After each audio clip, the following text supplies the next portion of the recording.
Hey guys, Tex here. Welcome back to the channel. In today's video, I want to talk about picking a good strike price and an expiration date when it comes to day trading options.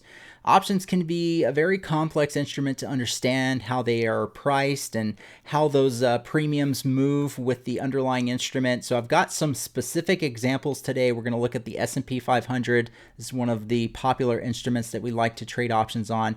And we're going to look at several different strike prices, and we're going to see how those strike prices behaved based on the price movement of the underlying index here. So as always, guys, I really do appreciate you tuning in. Let's go ahead and roll the intro and we'll get started.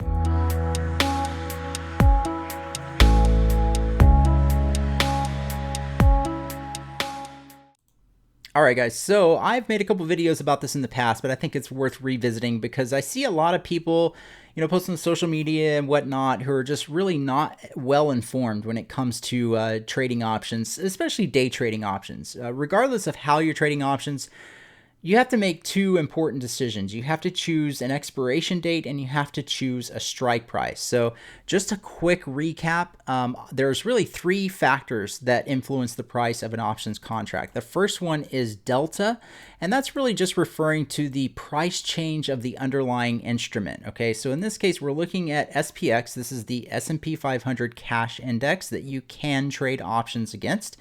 And obviously the price change of this, in this case today, we had a nice move higher. So if you bought calls, theoretically, you're going to make money, okay? And if you bought puts and we went higher today, you lost money. It's pretty straightforward, right? Delta is just simply referring to the price change of the underlying instrument that the options are tracking.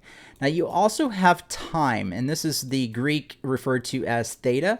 And this just means that every option contract has an expiration date, so it has time built into the value of those option contracts. And as they get closer to expiration, they become a lot more sensitive to that time factor.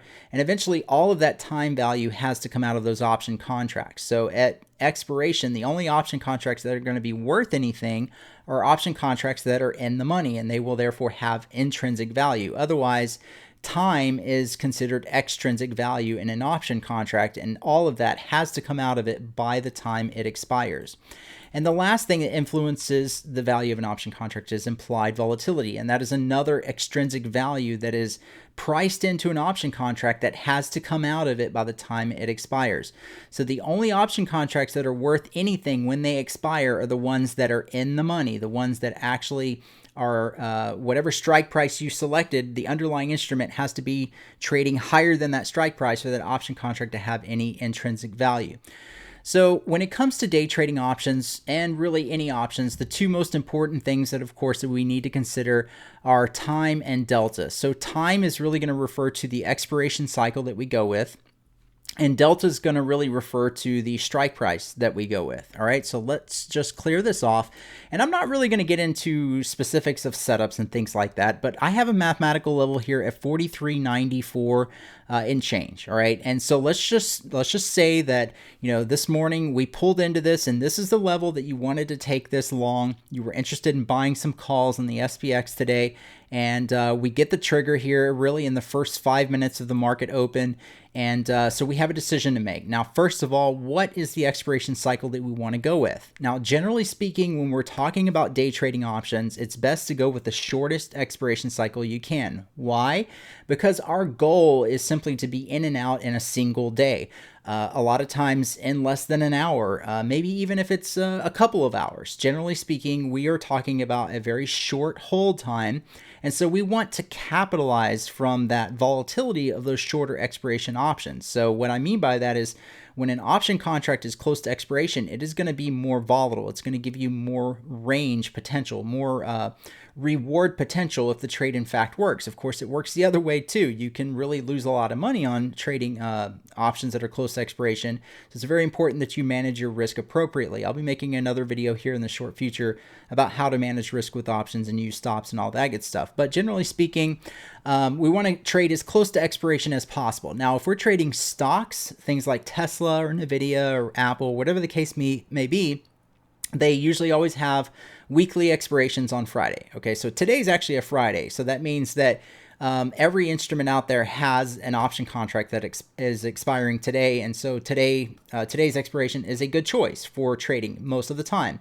But just you have to understand that there's going to be a lot of volatility around those day of expiration options, and if you're a little bit concerned about that, you could always go to the next expiration. So for stocks like Apple and etc., if you're not going to trade today's expiration, then you'd have to trade next week's expiration, which would be next Friday. So you'd be talking about 7 days till expiration. They won't be as sensitive to that time factor. They won't give you as big of a return in terms of the price movement of the options, but they're still close enough to expiration that they're going to move very nicely for you for day trading. Now, we're talking about trading SPX options. As of now, they actually have 3 expirations a week. You have Monday, Wednesday, and Friday are all expiration day options for SPX. Now, it's my understanding here in the very near future, they're going to have 5 days a week expiration. That's going to be cool. But today is an expiration day. It is a Friday. So our first choice again is what expiration day are we going to go with. We're looking at taking this trade right here off the open. It makes the most sense to trade today's expiration. Now that we've made that decision, the next one we have to make is what strike price are we going to go with?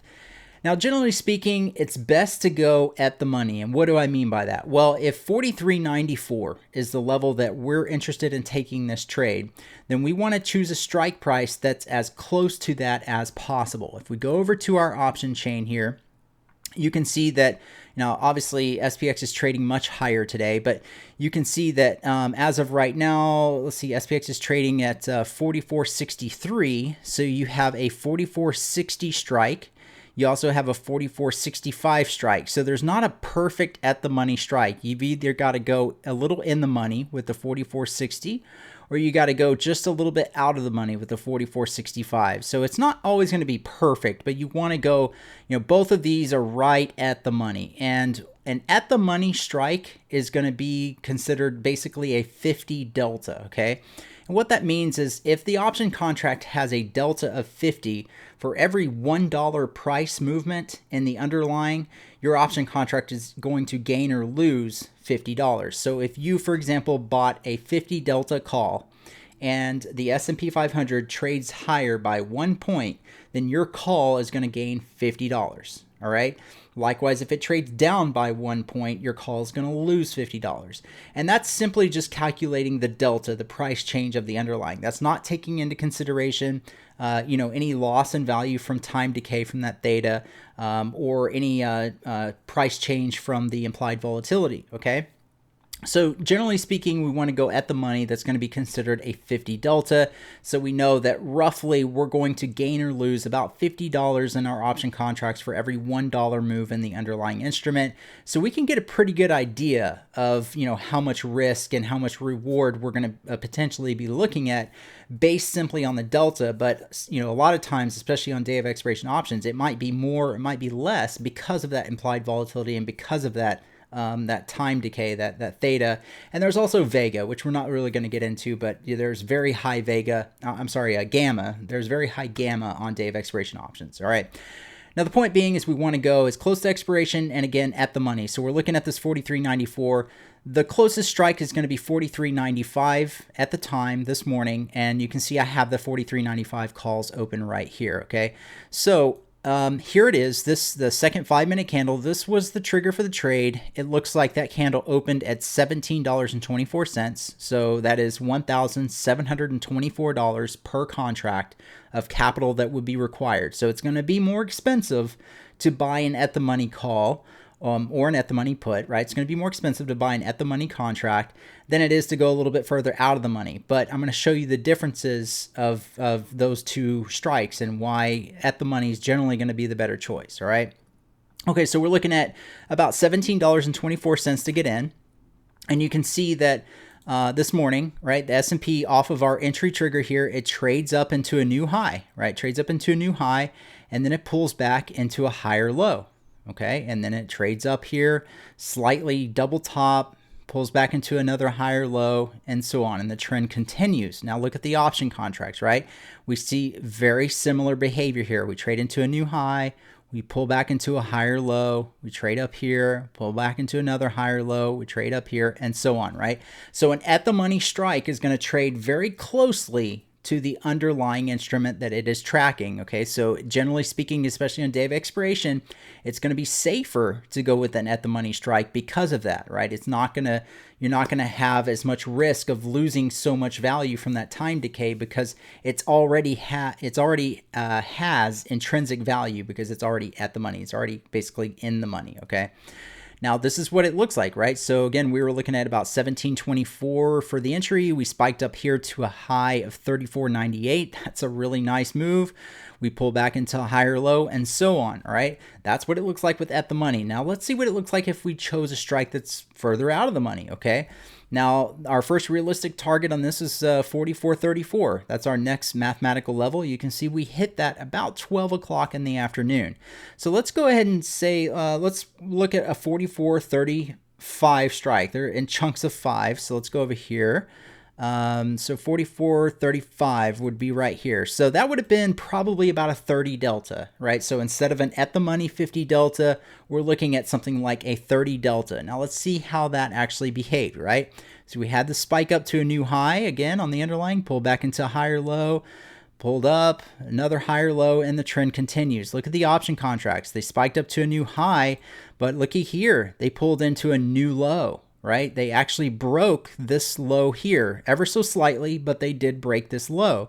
So even though we had a definitive higher low here and a definitive higher low here, this actually put in a new low and this probably about an equal low. So the point being is that the option contract, because this strike was further out of the money on every single one of these pullbacks here, right? Those out of the money strikes are going to give back a lot more of their value than an at the money strike. So that is so important to understand, because the further out of the money you go, yes, the option contracts are going to be cheaper, right? I mean, this one we are looking at $370 to buy one contract, compared to the at the money strike was like $1,700. So it was significantly cheaper to buy this contract that was at about a 30 delta that was out of the money. Yes, it was significantly cheaper.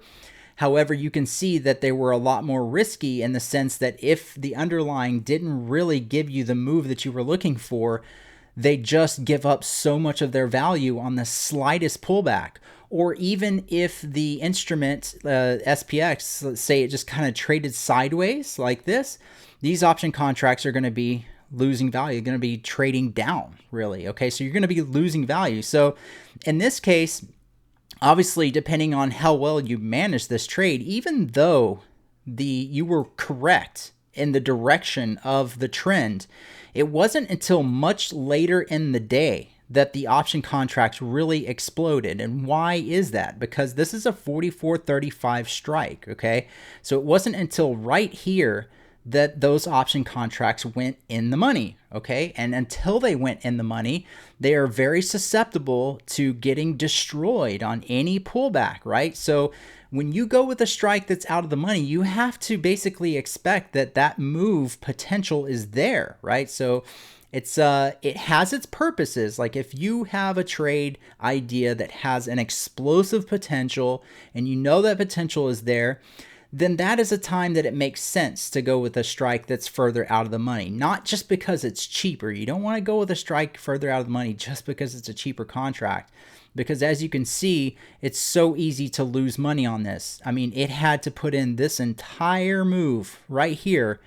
Even though it was moving in your favor, it had to put this entire move in here and get to where that strike price was, to where those option contracts were in the money before they really expanded and turned into, you know, obviously a nice winner here. I mean, if in this case it worked out, right? The move panned out.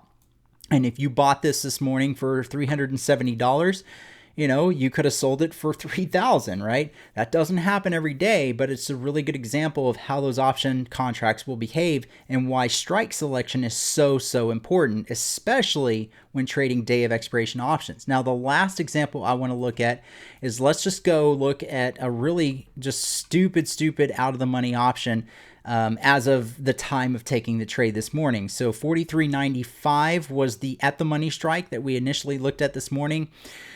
Let's go and look at something like, let's look at something where we are now, 44.60. Let's pull that up. Okay, here it is right here. So this is a 44.60 strike, and you can see that it wasn't until right here at the end of the day that we got to that strike price, okay? So here it is right here, the entry, and let's see what the premium was. So the premium at entry here was $1.10. So it only cost you $110 to buy one of those contracts. But look at this. Look at how we were trending up all morning long. And what were these contracts doing? They were going sideways to down, right? Sideways. You know, you had a couple spikes up here, but look at this. I mean, look at the move we put in here on SPX, on the underlying, just trending up, up, up, up, up. And these contracts are going sideways to down, sideways to down, sideways to down. It wasn't until here, right here into the close, that we got this nice volatile squeeze up, that you got this explosive move, okay? And that is partly to do with implied volatility and the high gamma in those option contracts. All of a sudden, these option contracts that had a very low probability of closing in the money became a lot higher probability of closing in the money because we made this move up towards that strike price. But look at the move that it had to put in before it ever really panned out. Okay, so yes, you could have bought one of these contracts this morning at the same trigger that we just discussed for $110. You know, the high here that it hit was $970 or $9.70. So yeah, I mean, that's obviously that's almost 1,000% return right there. Absolutely incredible. There's a lot of potential there when you go with out of the money options. But most of the time, they have a low delta and they are really far out of the money for a reason, because they have an incredibly low probability of closing in the money, of being worth anything at expiration. Okay, so strike price and expiration date are the two most important things to consider when day trading options. And in particular, when you're trading day of expiration options, you want to really try to go at the money if you can, and probably not any further out than, say, about a 30 delta. And just expect that, that should really be reserved for those types of trades that have that explosive potential. All right. So I hope the video was helpful, guys. As always, I really do appreciate you tuning in. I hope you're doing well. Take care, and we'll see you in the next one.